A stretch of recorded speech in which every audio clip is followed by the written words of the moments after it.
Public administration optional म्हणून choose करणं एक वाईज डिसिजन ठरू शकतो. कसा याचा सगळ्यात जास्त ओव्हरलॅप हा पेपर 2, पेपर 3, त्यानंतर जनरल स्टडीज पेपर 4 आणि इथिक्समध्ये होणारे ते आपण बघणार आहोत.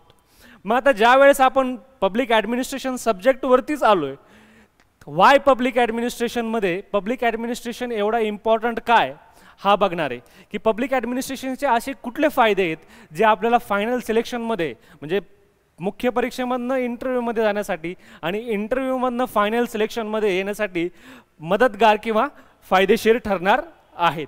आता ज्यावेळेस आपण फर्स्ट पॉईंट ज्यावेळेस याचा बघू आपण की पब्लिक ॲडमिनिस्ट्रेशनचा की from files to field work public administration connects the both. सगळ्यात महत्त्वाचा मुद्दा की पब्लिक ॲडमिनिस्ट्रेशन हे एक प्रॅक्टिकल सब्जेक्ट आहे.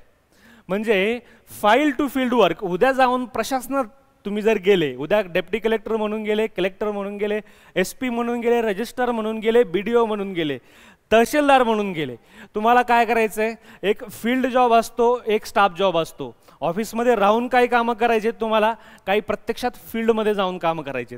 मग ही कामं कशी करायची हे तुम्हाला कोण सांगणार आहे? हे पब्लिक ॲडमिनिस्ट्रेशन सांगणार आहे. From files to field work public administration connects both. म्हणजे ऑफिसमध्ये असताना कशी कामं करायची, फील्डवरती असताना कशी कामं करायची याचं कंप्लीट ज्ञान त्या विद्यार्थ्याला ह्या सब्जेक्ट्स थ्रू त्याला भेटणार आहे. मग दुसरा मुद्दा याच्यामध्ये येतो, learn the art of administration to master the art of governance. आता what is governance, what is administration, या पब्लिक ॲडमिनिस्ट्रेशनच्या टर्मिनॉलॉजीज तुम्हाला GS पेपर 2 मध्ये पण आढळतील. मुख्यतः राज्य लोकसेवा आयोग असेल किंवा केंद्र लोकसेवा आयोग असेल, हे कर्मचाऱ्यांची भरती का करतं? भरती याच्यासाठी येतं की जे लोकप्रतिनिधी लोकांचा मॅन्डेट घेऊन सत्तेवरती येतात आणि जे लोककल्याणकारी राज्य चालवण्यासाठी ज्या ज्या गोष्टी लागतात त्यासाठी त्यांना एक मशिनरी पाहिजे. आणि ती मशिनरी कशाच्या स्वरूपामध्ये भेटते? ती मशिनरी या ब्युरोक्रासी ज्याला आपण इंग्लिशमध्ये म्हणतो आणि मराठीमध्ये शुद्ध मराठीमध्ये ज्याला आपण नोकर भरती म्हणतो. म्हणजे शासनाने जो लोकांकडनं मॅन्डेट घेतलेला आहे तो प्रत्यक्षात उतरवण्याचं काम कोण करतंय? ही ब्युरोक्रासी करते. म्हणून काय, तू उद्या जाऊन तुम्ही जे ॲडमिनिस्ट्रेशनचं काम करणार आहे, प्रशासनाचं काम जे करणार आहे, ते प्रशासनाचं काम तुम्ही आजच शिका ना. म्हणजे उद्या तुम्ही लबासनाला जरी गेले किंवा यशदामध्ये ज्यावेळेस ट्रेनिंगला जाणार आहात त्यावेळेस तुम्हाला पब्लिक ॲडमिनिस्ट्रेशनच शिकायचं आहे. मग नंतर शिकण्यापेक्षा अगोदर शिका. उद्या जाऊन प्रशासनात काय कामं करावं लागतात, प्रशासनातल्या अडचणी काय, प्रशासन काय काय करू शकतं, प्रशासनाचा समाजाला काय फायदा, आपला वैयक्तिक काय फायदा, या सर्व गोष्टी तुम्हाला पब्लिक ॲडमिनिस्ट्रेशनमधनं शिकायला भेटणार आहेत. त्यामुळं ह्या सब्जेक्टसारखा प्रॅक्टिकल सब्जेक्ट्स ज्या ऑप्शनलची जी लिस्ट आहे त्यामध्ये तुम्हाला कुठंच भेटू शकत नाही. आता ज्यावेळेस तिसरा मुद्दा आपण ज्यावेळेस बघतो, why to choose public administration, तो म्हणजे काय की public administration where theory meets the action. मग आता पब्लिक ॲडमिनिस्ट्रेशनमध्ये आपण बघणार आहे की या सब्जेक्ट्समध्ये खूप जास्त थिंकर्स आहेत.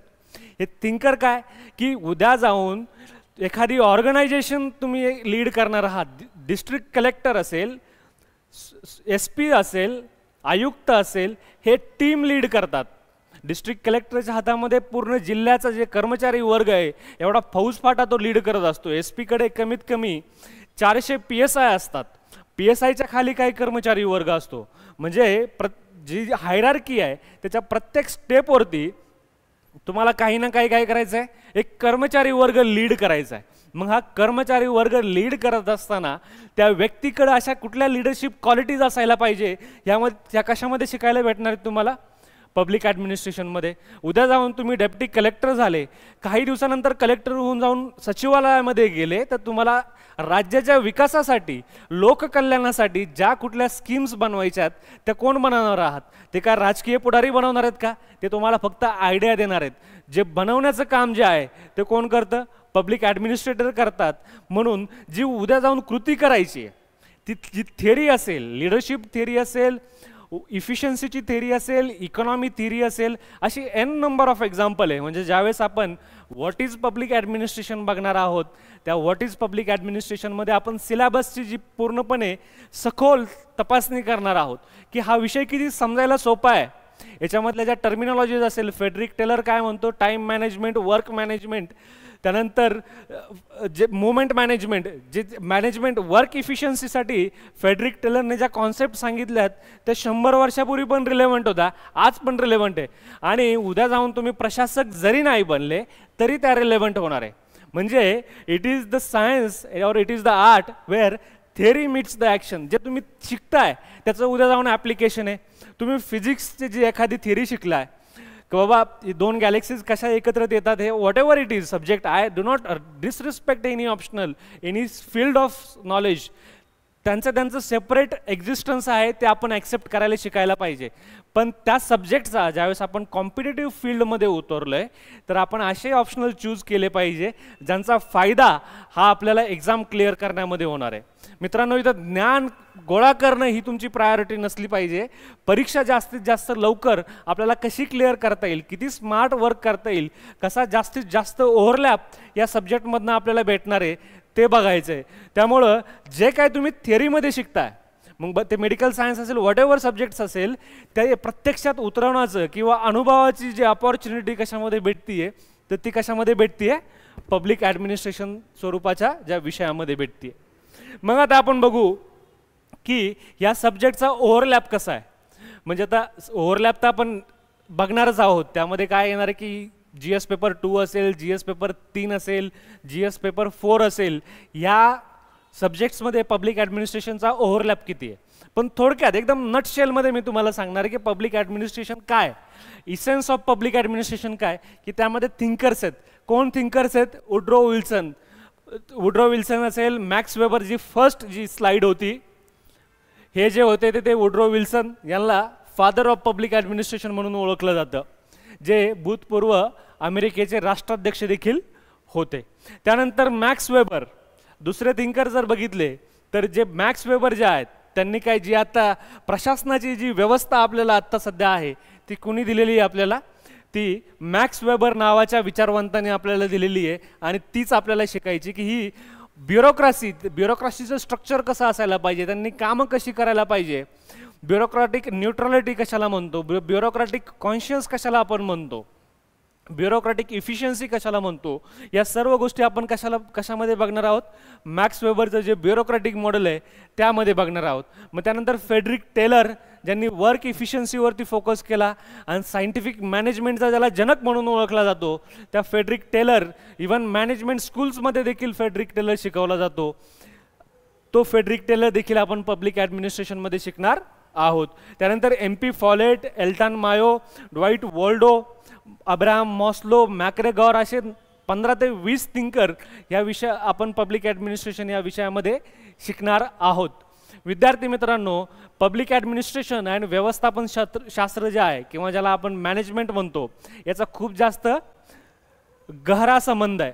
कारण का बरेचसे जे पब्लिक ॲडमिनिस्ट्रेशन थिंकर आहेत त्यांनी इनिशियली प्रायव्हेट इंडस्ट्रीमध्ये किंवा मॅनेजमेंटमध्ये काम केलेलं आहे आणि नंतर ह्या त्यांच्या टेक्निक्स, त्यांच्या मेथड ज्या असतील, ज्या इफिशियंट आहेत, त्या प्रशासनामध्ये ओढलेल्या आहेत आणि त्यांचाच आपण स्टडी करणार आहोत. म्हणजे ज्यावेळेस तुम्ही पब्लिक ॲडमिनिस्ट्रेशन हा विषय शिकताय, तुम्ही पॅरलली मॅनेजमेंट, काही पार्ट ऑफ मॅनेजमेंट पण शिकताय. म्हणजे तुमच्याकडे फॉर्मल MBAची डिग्री नसो, पण तुम्ही MBA काय असते हे पब्लिक ॲडमिनिस्ट्रेशनमधनं शिकणार आहात. मग आता ॲडमिनिस्ट्रेटिव्ह थिंकर्स आले, मग अजून पब्लिक ॲडमिनिस्ट्रेशनमध्ये काय, तर त्यामध्ये आपल्याला ब्युरोक्रॅसी काय, म्हणजे नोकरशाहीचं स्वरूप काय, त्यामध्ये हायरार्की कशी असते, त्याच्यामध्ये पदभरती होते कसं, पदोन्नती कशी होते, एखाद्या अधिकाऱ्याला निष्कासित करायचं असेल तर त्याची प्रोसेस काय, हे सगळ्या गोष्टी बघणारे. अकाउंटेबिलिटी काय, इफिशियन्सी काय, जी ब्युरोक्रॅटिक अकाउंटेबिलिटी कशामध्ये, त्याला कॉन्स्टिट्युशनल प्रोव्हिजन्स कशा असतात, या सर्व गोष्टी आपण पब्लिक ॲडमिनिस्ट्रेशनमध्ये शिकणार आहोत. मग त्यानंतर येतं पब्लिक पॉलिसी, ज्याला आपण काय म्हणतात की सार्वजनिक धोरणं ठरवायची कशी, त्यांची मांडणी कशी करायची आणि ती प्रत्यक्षात उतरवायची कशी, हे कशामध्ये शिकणार आहोत आपण, पब्लिक ॲडमिनिस्ट्रेशनमध्ये शिकणार आहोत. त्यानंतर गुड गव्हर्नन्स किंवा सुशासन, ज्याला मराठीमध्ये शब्द काय आहे की सुशासन, शासन आणि सुशासन मधला फरक काय, म्हणजे टू रूल द पीपल आणि टू सर्व द पीपल यामध्ये खूप जास्त जमीन आसमानचा अंतर आहे. म्हणजे ब्रिटिश जे होते दे वर ruling the nation, whereas in democratic structure we have a system which serves the people. Difference काय की एक जो सेगमेंट होता, जो राज्यकर्ता होता, इथं काय प्रशासन करताय, इतर लोकांसाठी सोयी सुविधा उपलब्ध करायच्यात आणि ते आपण कशामध्ये बघणार आहोत किंवा शिकणार आहोत, ते पब्लिक ॲडमिनिस्ट्रेशनमध्ये शिकणार आहोत. त्यानंतर ई गव्हर्नन्स. आजचं 21वं शतक जे आहे ते कशाचं शतक आहे, ते टेक्नॉलॉजीचं शतक आहे. ते त्याच्यामध्ये इन्फॉर्मेशन टेक्नॉलॉजी असेल, मग इन्फॉर्मेशन कम्युनिकेशन टेक्नॉलॉजीचा वापर करून प्रशासन जास्तीत जास्त तळागाळातील व्यक्तीपर्यंत कसं पोहोचल याचा प्रयत्न करण्यासाठी जे ज्या गोष्टी आपण करतो त्या कशामध्ये शिकतो, आपण ई गव्हर्नन्समध्ये शिकतो. अशी थोडक्यात म्हणजे 2 मिनिटांमध्ये जर तुम्हाला डिफाईन करायला सांगितलं की पब्लिक ॲडमिनिस्ट्रेशन सब्जेक्ट काय, तो आपण याच्यामध्ये समजून घेतलेला आहे. मग आता नेक्स्ट जर बघितलं की याचा सर आपण सगळं डिस्कस केलंय की बाबा हा सब्जेक्ट समजलाय, याची युटिलिटी किती आहे ती समजली आहे. मग आता याचा GS पेपरमध्ये ओव्हरलॅप किती आहे तो प्रत्यक्षात तुमच्या समोर आहे. म्हणजे जर पब्लिक ॲडमिनिस्ट्रेशनचा ओव्हरलॅप बघितला तर पेपर 2 मध्ये जो पेपर 2 आहे, पेपर 2 मध्ये गव्हर्नन्स, पॉलिसीज, अकाउंटेबिलिटी म्हणजे जवळजवळ 60 ते 70% जो आहे GS पेपर 2 मध्ये पब्लिक ॲडमिनिस्ट्रेशन रिपीट होतोय. मग त्यात NGOज असतील, role of civil services in democracy असेल, ज्या विविध योजना, लोककल्याणकारी योजना त्यांची अंमलबजावणी, त्याच्यातले प्रॉब्लेम्स, जो GS 2चा जो पार्ट आहे तो कशामध्ये आपण कव्हर करणार आहे, तो पब्लिक ॲडमिनिस्ट्रेशनमध्ये आपण ऑलरेडी कव्हर करून घेणार आहेत. इन्स्टिट्यूशन्स असतील, दुर्बळ घटकांसाठी राज्याने तयार केलेले विविध कायदे असतील, असा GSचा जर चांगला सारासार विचार केला तर पब्लिक ॲडमिनिस्ट्रेशन सब्जेक्टचा 60% रिफ्लेक्शन तुम्हाला GS पेपर 2 मध्ये भेटेल. मग पॉलिसीज, अकाउंटेबिलिटी, गव्हर्नन्सचं जे स्ट्रक्चर आहे, सेंटर स्टेट, त्याच्यामध्ये कुठले कुठले प्रॉब्लेम होतात, सेंट्रल गव्हर्नमेंट, स्टेट गव्हर्नमेंटमधले प्रॉब्लेम काय, स्टेट गव्हर्नमेंट, लोकल गव्हर्नमेंटमध्ये प्रॉब्लेम काय, लोकल गव्हर्नमेंटचे चॅलेंजेस काय आहेत, कॉन्स्टिट्यूशनमध्ये काय प्रॉब्लेम आहे, कंपॅरेटिव्ह स्टडी ऑफ कॉन्स्टिट्यूशन आपण GS 2 पेपरमध्ये करतो. त्यानंतर civil society, social sector schemes या बनवण्यापासून अंमलबजावणी करण्यासाठी ज्या कुठल्या गोष्टी आहेत त्या GS पेपर 2 मध्ये आढळतात आणि त्याचा तंतोतंत अभ्यास आपण कशामध्ये करणार आहोत, पब्लिक ॲडमिनिस्ट्रेशन या ऑप्शनल पेपरमध्ये करणार आहोत. त्यानंतर GS पेपर 3 जो economy, agriculture, science and technology आणि इंटरनल सिक्युरिटीच्या संदर्भात आहे. मग यामधील फक्त सायन्स अँड टेक्नॉलॉजी पार्ट वजा केला तर ॲग्रिकल्चरचा ऑलरेडी पार्ट आपण ॲग्रिकल्चरल इकॉनॉमिक्स म्हणून स्टडी करतो, जो पबॅडमध्ये पण काही ठिकाणी आहे, आणि इकॉनॉमीचा पार्ट आणि इंटरनल सिक्युरिटी हा पब्लिक ॲडमिनिस्ट्रेशनमध्ये शिकायचा आहे. म्हणजे पब्लिक ॲडमिनिस्ट्रेशनमध्ये तुम्हाला इंटरनल सिक्युरिटी नावाचा एक सेपरेट चॅप्टर भेटणार आहे.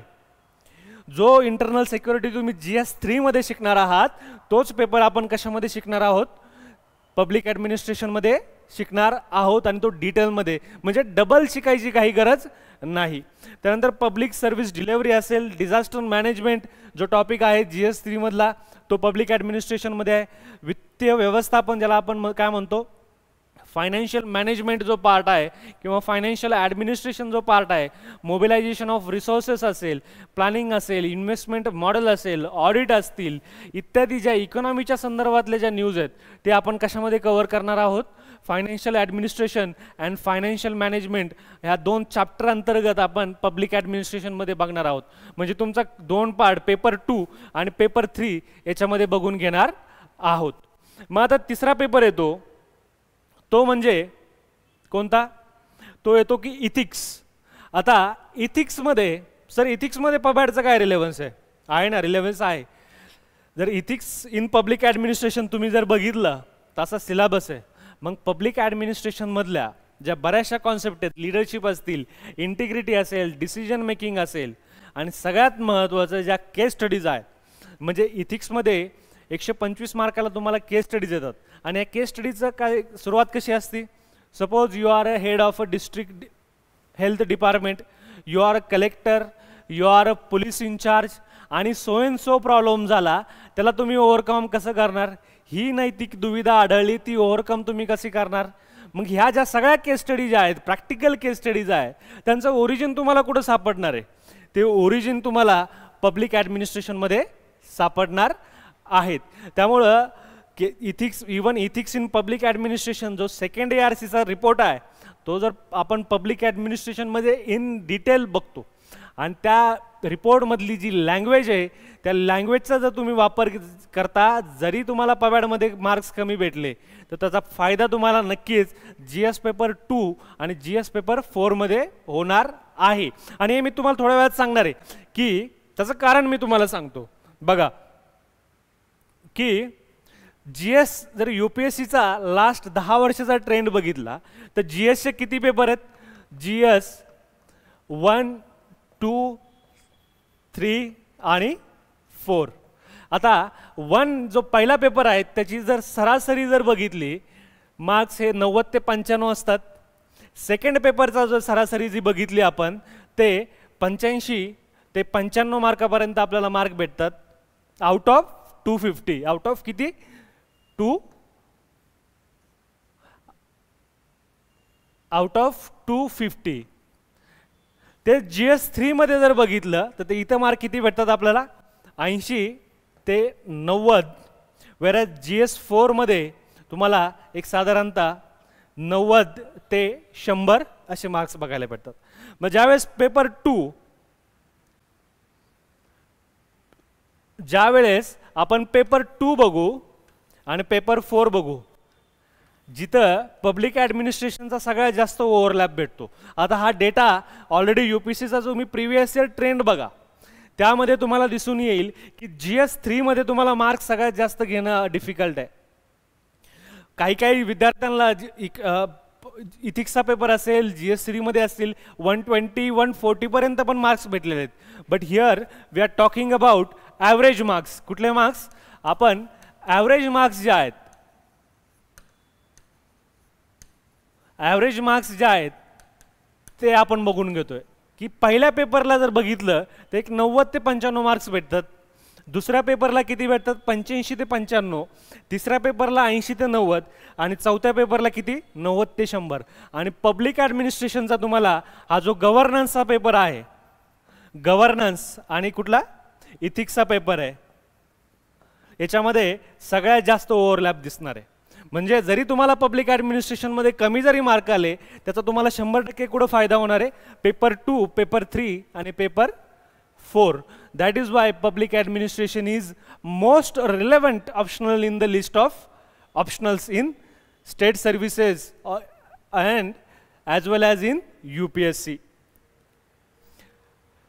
मग त्यानंतर एसे मध्ये गव्हर्नन्स असेल, ॲडमिनिस्ट्रेशन असेल, डिसेंट्रलायझेशन, ग्रासरूट डेमोक्रेसी, ज्या थीम्स आहेत एसेच्या, त्यामध्ये IRC संदर्भात असेल, एखादा फिलॉसॉफिकल असेल, एखादा पब्लिक ॲडमिनिस्ट्रेशन असेल, नेहमी तुम्हाला एसेमध्ये UPSCच्या एक कमीत कमी एक एसे जो आहे तो पब्लिक ॲडमिनिस्ट्रेशन किंवा पॉलिसी इम्प्लिमेंटेशनच्या संदर्भामध्ये भेटतो.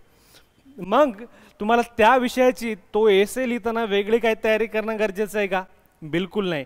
तुम्ही तो एसे आरामात जे काय पब्लिक ॲडमिनिस्ट्रेशनमध्ये शिकले आहात त्या पूर्णपणे ज्या विषयाचं ज्ञान तुम्ही त्या एसेमध्ये शॉर्ट फॉर्मॅटमध्ये 1000-1200 वर्डमध्ये मांडून तुम्ही जास्तीत जास्त मार्क घेऊ शकता. म्हणजे पब्लिक ॲडमिनिस्ट्रेशन ही एक स्मार्ट चॉईस आहे विद्यार्थ्यांची की कमीत कमी सिलेबस जो पटकन कव्हर होऊ शकतो, छोटा syllabus, 1/3 of political science which can be covered in a very short time, which has the maximum overlap with the general studies paper, which has help in interview also. We are going to see how it is helpful in interview because you see most of the questions, 70% questions in interview revolves around administration. बऱ्याचशा जर तुम्ही clips बघितल्या, तुम्ही जिल्ह्याचे collector आहात, तुम्ही आदिवासी प्रकल्प हेड करताय, सो ठिकाणी एखादी महिलेचं घर पडलेलं आहे, अशी नैतिक दुविधा तुमच्या समोर आहे. मग हा प्रश्न तुम्ही कसा सॉल्व्ह करणार? म्हणजे जी केस स्टडी आपण बघतो ती केस स्टडी कशामधून सॉल्व्ह करणार आहे तुम्ही? ज्यावेळेस तुम्हाला personal administration, ethics in public administration काय असतं, प्रशासनामध्ये कसं आपल्याला वैधानिक चौकटीमध्ये काम करायचं असतं, हे कशामध्ये समजणार आहे आपल्याला? Public administration. आणि त्याच्यामुळे त्याचा इम्पॅक्ट काय होणार आहे की जो इंटरव्ह्यूचा राऊंड जो आहे, जो मॅक्सिमम विद्यार्थ्यांना डिफिकल्ट जातो, तो आपल्याला कव्हर करणं इझी होणार आहे. किंवा जे इंटरव्ह्यूमध्ये आउट ऑफ 275 तुम्ही नक्कीच 180+ मार्क्स घेऊ शकता because of the knowledge of public administration. मग आता अजून जर काही गोष्टी बघितल्या तर त्याचा सक्सेस रेट किती आहे. म्हणजे सर तुम्ही खूप पोट तिडकीने सांगताय की पब्लिक ॲडमिनिस्ट्रेशन घ्यायला पाहिजे, तुम्ही शिकवताय म्हणून तर नाही सांगत आहे ना. नाही रे बाबांनो, तुम्ही बघा की सक्सेस रेट काय. आता हा रिपोर्ट जो आहे UPSCचा हा कधी आला होता, 2024 साली आलेला आहे. ॲन्युअल 73rd ॲन्युअल रिपोर्ट जो आहे तो तुम्ही यूट्यूबवरती जाऊन चेक, आपलं गुगलवरती जाऊन चेक करा. त्याच्यामध्ये तुम्हाला एक साधारणतः 90-100 पानावरती जे काय ऑप्शनल्स आणि त्यांचा सक्सेस रेट काय फायनल सिलेक्शनमध्ये ते तुम्हाला दिसून येईल. मग ज्या वेळेस आपल्याला कळतं, आता बघा सगळ्यात जास्त ॲग्रिकल्चर तुम्हाला दिसत असेल, पण ॲग्रिकल्चरला तुम्हाला टेक्निकल नॉलेज पाहिजे त्या विषयाचं, त्या फील्डचं नॉलेज नसेल. आणि हे त्या वर्षीचं आहे. कधीच्या वर्षीचं आहे हे? 2021ची जी मेन्स आहे UPSCची त्याच्यामधला डेटा आहे. मग त्या वर्षी जर सपोज पेपर टफ असेल किंवा सोपा असेल ते जास्त रिफ्लेक्ट होणार पण आहे. पण पबॅडचं मी तुम्हाला रिलेव्हंट सांगतो. अँथ्रोपॉलॉजी किती आहे? 7.8%. मग आता ज्या वेळेस याला अँथ्रोपॉलॉजीला पण आपल्याला काय पाहिजे? बॅकग्राऊंड पाहिजे. मग आता विषय कुठले येतात आपल्याला? आपल्याकडे येतात PSIR, सोशोलॉजी आणि पब्लिक ॲडमिनिस्ट्रेशन. मग PSIRचा सक्सेस रेट किती आहे? 8.9, 8.6 आणि 8.5. परंतु 8.9% सक्सेस रेट याचा सिलेबस किती वास्ट आहे? याचा सिलेबस किती वास्ट आहे? वेरज पब्लिक ॲडमिनिस्ट्रेशनचा सिलेबस हा PSIRच्या 1/3 आहे. वेरज यू कॅन सी सोशोलॉजीपेक्षा पबॅडचा जो सक्सेस रेट आहे तो किती आहे? जास्तच आहे. म्हणजे आणि ही 2021चा डाटा आहे. साधारणतः 21, 22 आणि 20 या 3 वर्षामध्ये पब्लिक ॲडमिनिस्ट्रेशनचा हिस्ट्रीमधला डिफिकल्ट पेपर आले होते. त्यामुळे जो सक्सेस रेट आहे तुम्हाला कदाचित याच्यामध्ये जास्त दिसतोय. पण रिसेंटली 22 नंतर पब्लिक ॲडमिनिस्ट्रेशनचे पुन्हा पेपर तुम्हाला हे इझी लेवलला दिसतात. पब्लिक ॲडमिनिस्ट्रेशन जर तुम्ही विषयाची जर चांगली ओळख केली तर हा डायनामिक सब्जेक्ट आहे. या विषयाचं तुम्हाला स्टॅटिक नॉलेज असणं गरजेचं नाही. म्हणजे स्टॅटिक आहे पण त्या गोष्टी तुम्हाला जोडता आल्या पाहिजे. तुम्हाला दररोज न्यूजपेपर वाचन करता आलं पाहिजे. त्या अनुषंगाने या विषयाची ओळख ही वेगळी करतं. हा हिस्ट्रीसारखा स्टॅटिक सब्जेक्ट नाही आहे. आणि ज्यावेळेस डिफिकल्टी जास्त आली होती ती डिफिकल्टी तुम्हाला असूनसुद्धा पबॅडचा जो सक्सेस रेट आहे तो किती दिसतोय? तो सक्सेस रेट जो आहे तो आपल्याला किती दिसतोय? 8.6 इतका दिसतोय. आणि हा जो डेटा आहे तो डेटा तुम्ही स्वतः जाऊन बघू शकता. वेरॅज जिओग्राफी असेल, हिस्ट्री असेल यांचा सक्सेस रेट हा तर खूपच कमी आहे. याच्यावरती आपण न बोललेलंच बरं.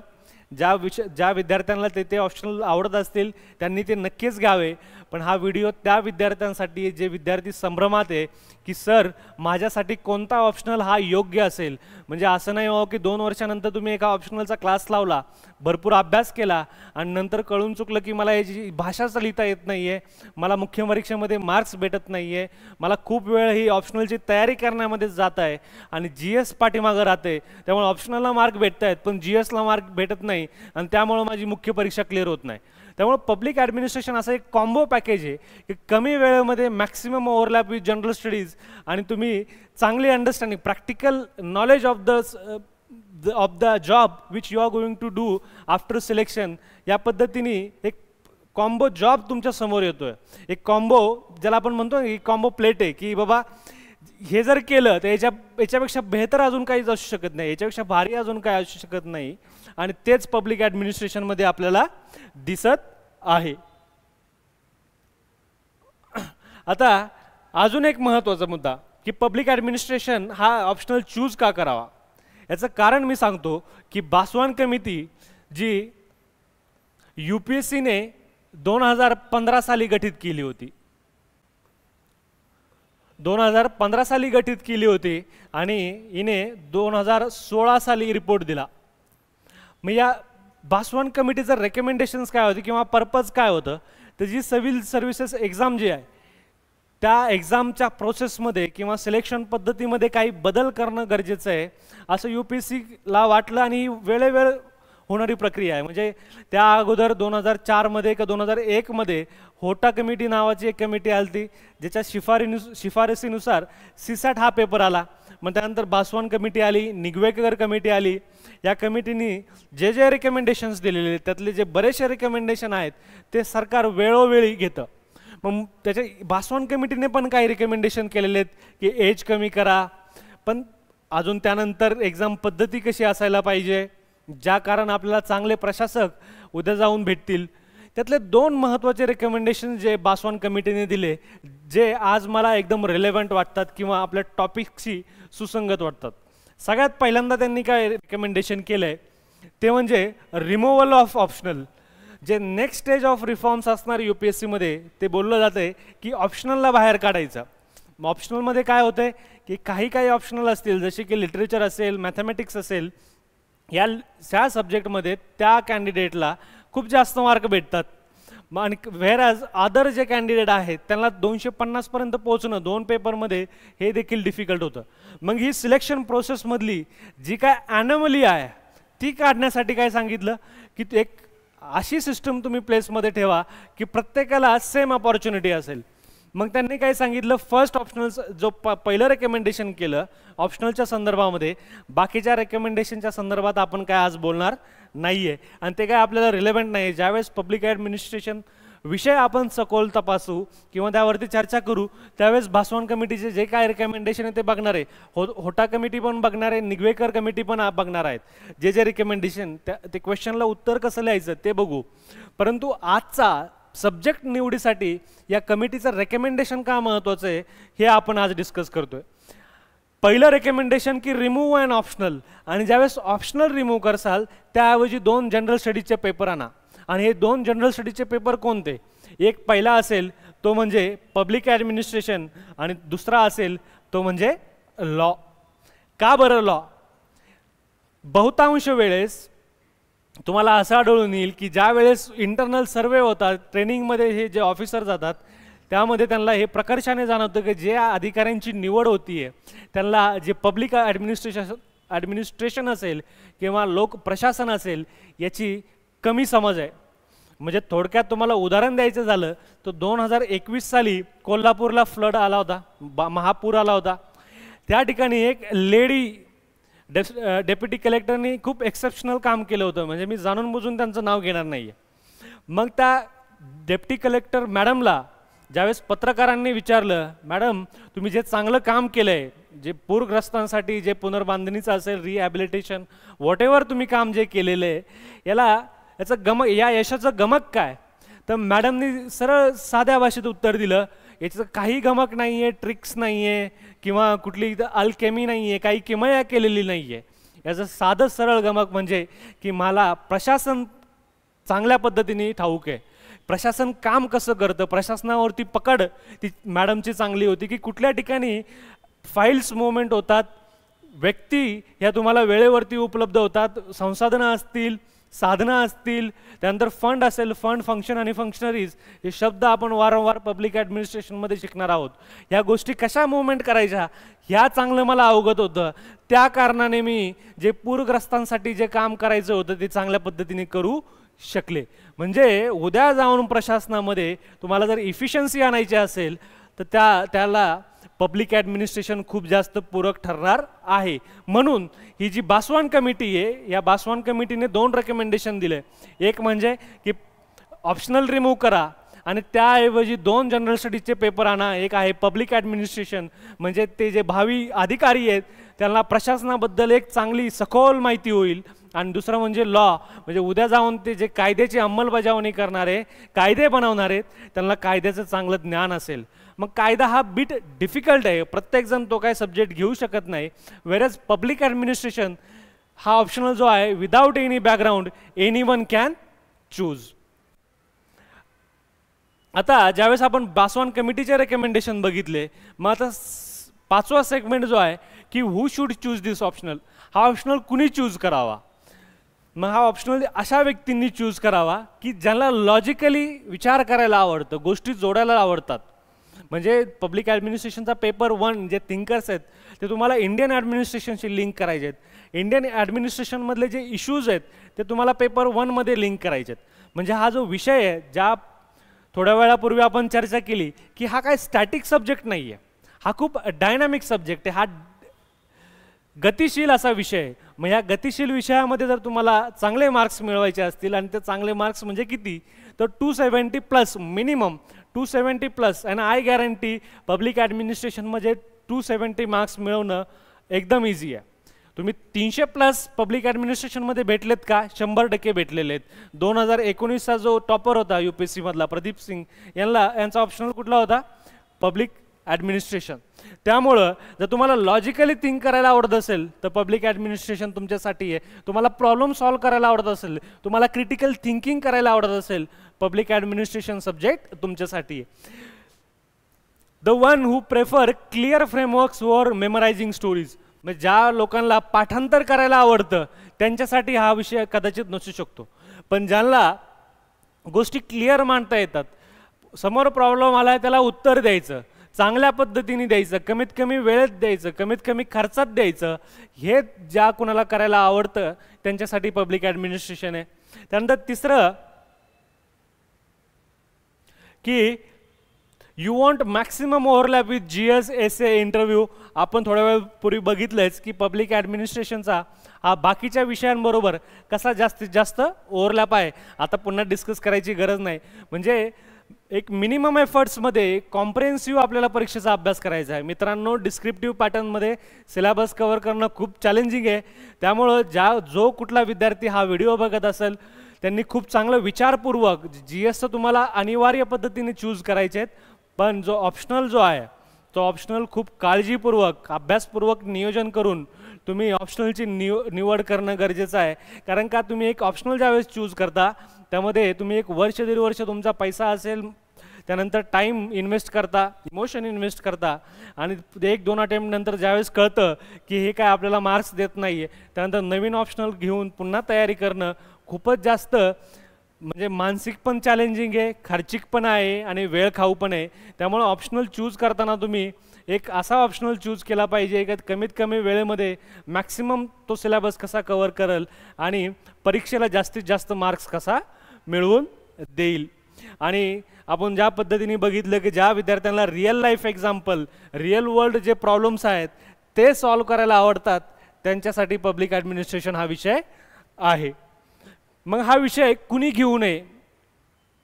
मग ज्या विद्यार्थ्यांना ॲनालिटिकल आन्सर लिहिता येत नाही, सर मला काय ॲनालिटिकल आन्सर जमत नाही, मी आपला पाठांतराचा विद्यार्थी आहे, जिल्हा परिषदेचा विद्यार्थी आहे, मी काय ॲनालिटिकल आन्सर लिहू शकत नाही, पब्लिक ॲडमिनिस्ट्रेशन विषय तुझ्यासाठी नाही आहे. तुला थोडंसं तरी गोष्टी जोडता आल्या पाहिजे. जी थिअरी जी आहे ती प्रॅक्टिकल, जे करंटमधली जी न्यूज आली आहे, आज जर मोदी जर बोलतात की न्याय जर हा उशिरा भेटत असेल, जर त्याची काहीच किंमत राहत नाही आहे, तो सर्वसामान्यांना भेटेल, त्यांच्या भाषेमध्ये समजेल अशा पद्धतीने न्याय भेटला पाहिजे. मग ही जी न्यूज आहे तर तुम्हाला ज्युडिशियल ॲडमिनिस्ट्रेशनशी लिंक करता आली पाहिजे की ज्युडिशियल ॲडमिनिस्ट्रेशन जे huge pendency of judicial cases ज्या आहेत याच्याशी जे मोदी जे म्हणत आहेत त्या गोष्टी आपल्याला जोडता आल्या पाहिजे. म्हणजे चालू घडामोडीमधील प्रत्येक गोष्ट, डिझास्टर मॅनेजमेंट असेल, इंटरनल सिक्युरिटी, दिल्लीमध्ये काल बॉम्ब हल्ला झाला, मग ह्या बॉम्ब हल्ला तुम्ही इंटरनल सिक्युरिटीमध्ये कसा जोडता आला पाहिजे, कसा फेल्युअर ऑफ इंटेलिजन्स होतं, कशा ज्या आपल्या सिक्युरिटी एजन्सीज कमी पडल्या, ह्या गोष्टी तुम्हाला जोडायला आवडत असतील तर पब्लिक ॲडमिनिस्ट्रेशन हा विषय तुमच्यासाठीच बनलेला आहे. त्यानंतर दुसरा की हू शुड नॉट चूज इट, की जर तुम्हाला रट्टा बेस्ड लर्निंग आवडत असेल, जिथं कॉन्सेप्च्युअल अंडरस्टँडिंग बिलकुल नको आहे, जिथं रिलेव्हन्स नको आहे, पब्लिक ॲडमिनिस्ट्रेशन हा विषय तुमच्यासाठी नाही आहे.